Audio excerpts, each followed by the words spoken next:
আসসালামু আলাইকুম সুপ্রিয় যারা দেখছেন টঙ্গী এবং গাজীপুর মধ্যখানের তুরাগ নদীর উপরে যে অস্থায়ীভাবে যে বেইলি ব্রিজ করা হয়েছে সেই বেইলি ব্রিজটা আজ ভোরে ভেঙে পড়ে।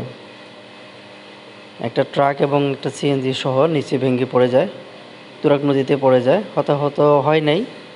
মোটামুটি যারা সিএনজিতে এবং ট্রাকের ড্রাইভার ছিলেন, হেল্পার ছিলেন, তারা সামান্য আঘাত পেয়েছে। এখানে এই ব্রিজটা ৬ মাসের জন্য করা হয়েছিল, কিন্তু আজ ২ বছর হয়ে গেছে।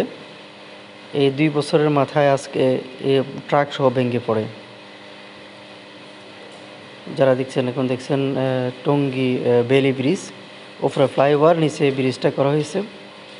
এটা আছে সকালে ভেঙে পড়ে। আজ হলো ২১শে ডিসেম্বর ২০২৪ শনিবার।